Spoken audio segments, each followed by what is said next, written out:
Bom dia, boa tarde, boa noite, como o rolê mais longo, tudo bem com vocês? E aí, vamos dizer uma coisa, quando você pensa em uma pessoa drogada, o que você pensa? Você cai naquela ideia do nóia, essa ideia preconceituosa, etc. O que você pensa? Você pensa nisso? Bem, você pode estar um pouquinho errado, tá? Porque vamos dizer o seguinte, você sabia que em todos os grandes acidentes de caminhão que a gente teve nos últimos tempos, todos os caminhoneiros que participaram disso estavam drogados? Você sabia disso? Não é uma questão só de classe social nem nada, né? A gente vai ver que tem uma treta muito maior. Esse dia saiu uma reportagem na televisão falando exatamente disso, da quantidade de acidentes que nós temos com motoristas de caminhão, né, com caminhoneiros que estavam drogados. E a gente tem que pensar por que isso acontece, né? Que a gente tem isso de hoje, tantos motoristas de caminhão, né, tantos caminhoneiros estarem usando drogas para trabalhar. Por que você acha que é isso, hein? Porque é um trabalho que favorece você ser nóia? Não, né? Óbvio que não. É um trabalho no qual você tem que estar bem, você tem que estar atento, etc. Mas por que será que eles estão usando tanta droga? Usando rebite, usando cocaína, usando um monte de drogas para ficar acordado e trabalhar mais? Por que vocês acham que isso acontece, hein? Vamos discutir isso agora. E o negócio é mais ou menos o seguinte: o mercado, né, do trabalho com transporte de mercadorias, o caminhão, ele mudou bastante na última década. Principalmente nos anos 70, 80 e começo dos anos 90, era muito comum a galera trabalhar muitos anos, sabe? Trabalhar e ficar pensando sempre, uma hora eu vou conseguir uma demissão, ser demitido, ou fazer um acerto com o meu chefe, e com o dinheiro da FGTS eu vou comprar um caminhão. Isso era realmente um costume, isso era uma coisa comum. Tanto é que muitos caminhoneiros começavam a carreira com 40 anos, ou um pouco mais, que era o tempo dele juntar um pouco de dinheiro no FGTS para comprar um caminhão, tá? Isso era uma realidade. Aí o que tem? Acabava, né, que o caminhoneiro era uma profissão autônoma, e tinha muitos caminhoneiros assim. Eu tive caminhoneiro assim na minha família, né? Então é tipo uma coisa, sabe, que era muito comum. Aí o que houve? Com os anos 90 e agora principalmente os anos 2000, que houve toda uma diminuição dos direitos trabalhistas, diminuição dos repassos do FGTS, etc, inflação, um monte de coisa que atrapalhou, e aumento abusivo dos valores dos caminhões, né? A gente teve aqui uma mudança no mercado, os caminhões ficaram muito mais caros do que eles eram. Aí o que acontece? A quantidade de caminhoneiros autônomos foi diminuindo, né? A idade deles foi aumentando e começou a ter uma entrada no mercado de empresas de transporte, né? De transportadoras, na verdade. E essas transportadoras, o que elas fazem? Elas acabam precarizando o trabalho até do próprio caminhoneiro, que ele tem o próprio caminhão, né? Do autônomo. Por quê? Ela pega, contrata ele, né? Só o pessoal não vai fazer entrega para ele vai fazer entrega para a transportadora, e segundo, o que ela quer. E o que a transportadora quer? Quilômetros rodados. E as transportadoras não estão nem aí para a qualidade de vida do cara. Elas querem simplesmente que o transporte seja feito da maneira mais rápida possível. A segurança do trabalhador, né, do caminhoneiro, etc, está em 10º lugar. A transportadora só quer saber da entrega rápida. E eles têm que fazer uma quantidade X de quilômetros por hora. Só que muitas vezes você tem o quê? Acidentes na estrada, problema na estrada, chuva, etc. E você não vai conseguir fazer isso. Aí como é que o cara compensa? Trabalhando mais horas. Ou então, por exemplo, ele precisa de tanto dinheiro, ele sabe que tem que fazer tantas horas por dia, né, para conseguir essa quilometragem que ele precisa para bancar suas contas. Ele vai fazer isso. Só que tem um limite físico, né, para você fazer essas coisas. Você vai cansar, você vai ter estafa, você precisa dormir, etc. E como ele faz para driblar isso? Droguinhas, né? O cara, né? O cara vai pegar e vai simplesmente encher a cara de droga, sabe, para conseguir ficar nisso. E a gente já tem, né, desde os anos 80, a questão do rebite, que é basicamente anfetamina, né? São remédios de anfetamina, remédios para emagrecimento, etc, que os motoristas de caminhão usam, né, para trabalhar. E hoje em dia tem a treta da cocaína. Muitos deles, cara, enchem a cara de pó e vão pra estrada. E isso não é um fato isolado, tá? O pessoal fala, mas tem um teste antidrogas, não sei o quê. A quantidade de motoristas que não fazem no Brasil é mais de 1/4, tá? deles. Então você já imagina o perigo que a gente está correndo, sabe? São estatísticas reais. E se já mais de 1/4 deles não fazem isso, é porque, né? Ou falta de grana, falta de um sistema, né, que realmente possa fazer com que eles possam parar para fazer isso. Muitos deles nem têm tempo e eles ficam andando ilegais aí, né, sem fazer o teste. Ou então porque eles estão usando drogas. Podemos falar então que 1/4, né, dos caminhoneiros usam drogas facilmente? Não, né, a gente não pode falar isso também. Mas pode-se entender que a gente tem pelo menos 1/4 deles em uma situação precária quanto a essa questão de estar ok com o seu teste de drogas. Isso é muito preocupante, porque afinal de contas o transporte de cargas, além dele ser importante economicamente, ele é importante para a questão de segurança nas estradas, tá? Eu viajo bastante de moto e de carro. O que eu vejo, gente, de caminhão fazendo merda é absurdo. Na minha última viagem de moto que eu fiz para BH, um colega nosso foi quase morto por um caminhoneiro. E o caminhoneiro fez isso deliberadamente. Ele jogou o caminhão para cima das motos, entendeu? Ele jogou mesmo, tá? Ele viu que estavam as motos e não tá nem aí. E não era uma questão de, é banguela, é não sei o que. Não, foi simplesmente que ele estava querendo acompanhar o coleguinha o outro coleguinha e quis atropelar um colega nosso que estava com a moto um pouco mais lenta. Simples assim. Ele não precisava, não estava abaixo da velocidade da via, não tinha nada disso. Foi simplesmente porque ele queria fazer o que deu na telha dele. E isso é uma questão bem complexa também. Muitas pessoas acham, né, que como eles estão trabalhando, né, eles estão caminhoneiros, né, são profissionais da estrada, eles podem dirigir seus caminhões do jeito que querem. Aí eles pegam a ideia do senso comum, né, que é o quê? Eu estou num carro grande, as pessoas têm que respeitar. Gente, é o contrário.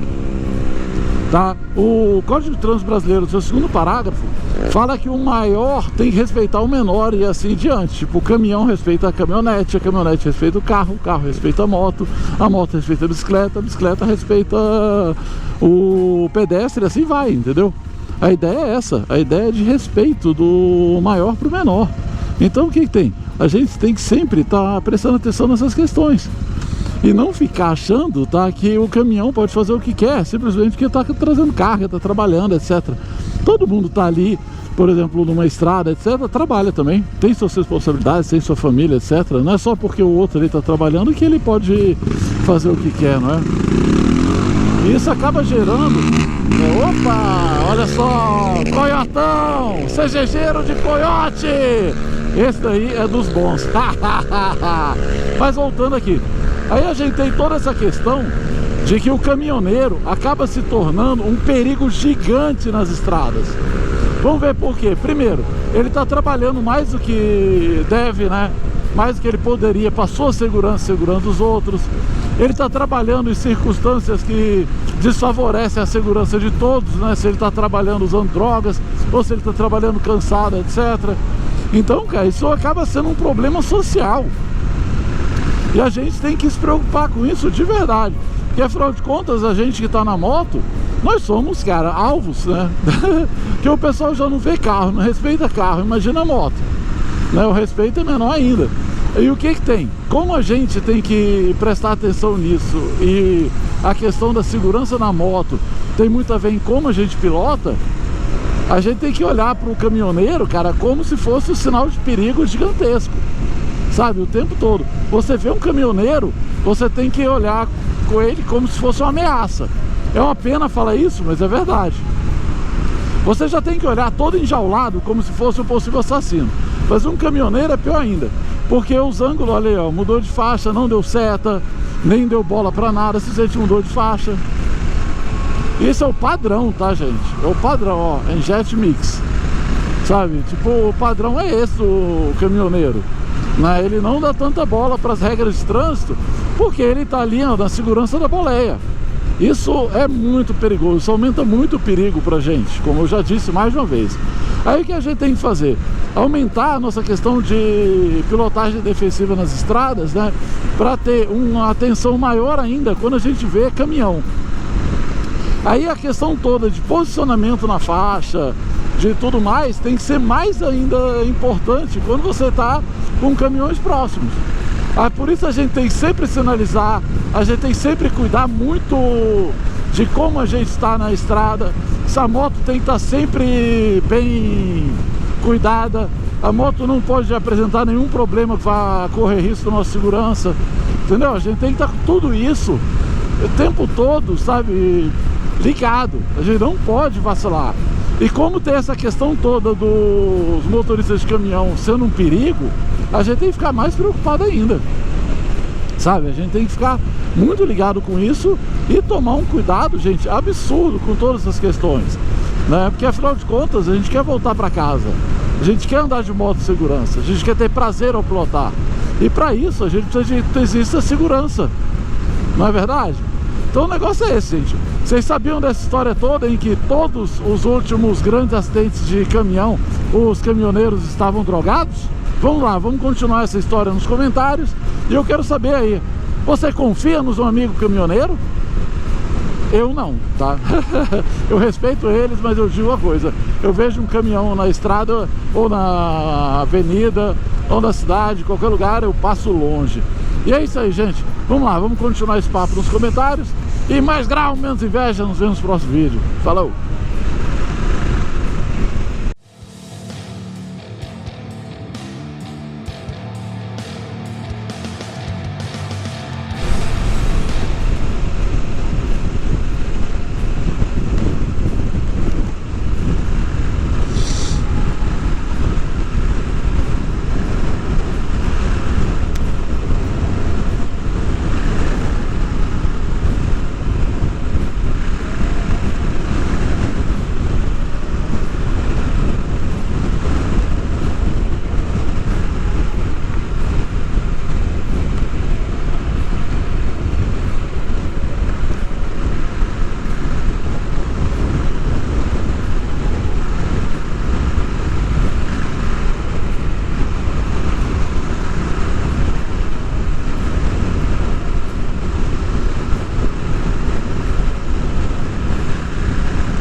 som, teste, ei, alô, teste, som, ei,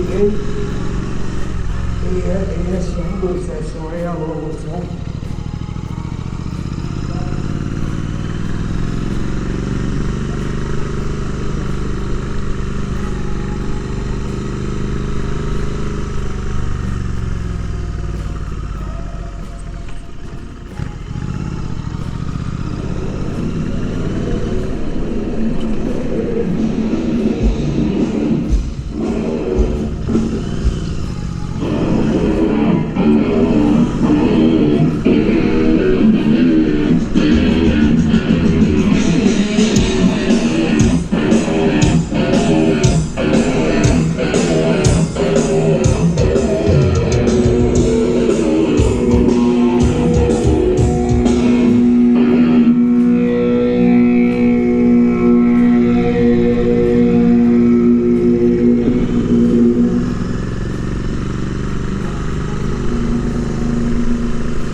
Olha só quem está aqui, gente, ó. A Rebel 300, tá? Será que a Honda vai trazer essa moto pra cá? Eu acho que tem muita gente que curte bastante essa moto. Aqui, né? Tem as motinhas da Honda que eles estão vendendo, estão trazendo. Essa daqui é a CB 650R com e-clutch. A gente pode ver, né? O e-clutch, cara, esse troço horroroso que tá aqui, ó, no cantinho da moto. A gente pode ver aqui. Isso aí, o e-clutch, que eu acho um troço feio demais do motor, mas por enquanto é a primeira edição e tal, mas ó, a moto tá bem parecida com a moto anterior, né? Agora tem uma diferença ali, ó, tem umas entradas de ar diferentes, acho que o conjunto óptico mudou um pouquinho, mas é basicamente a mesma moto, não mudou nada não. E aqui, ó, na parte da race a gente tem uma CB3, essa é uma Hornet, uma Hornet, filho.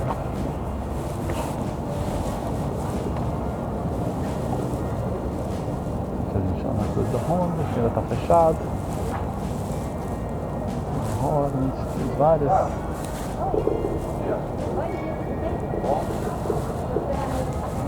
Ela tá procurando.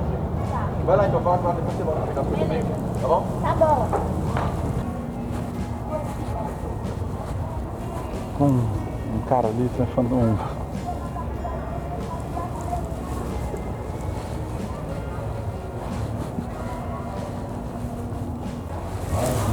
E olha só, a gente temos aqui um Tornado. Essa é uma das primeiras motos que eu rodei, que eu gostava muito dela. E essa versão nova tá linda. XRS desconto.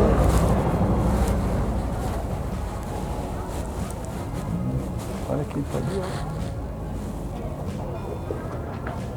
A Transalp, né, gente?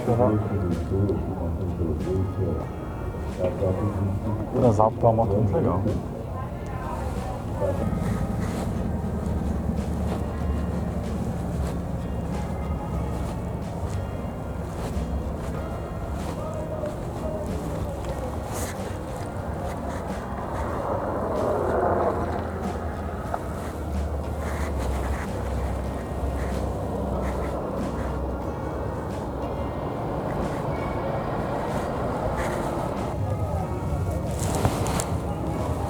Sucesso, hein, Júlio? Tá aparecendo aqui. Chegar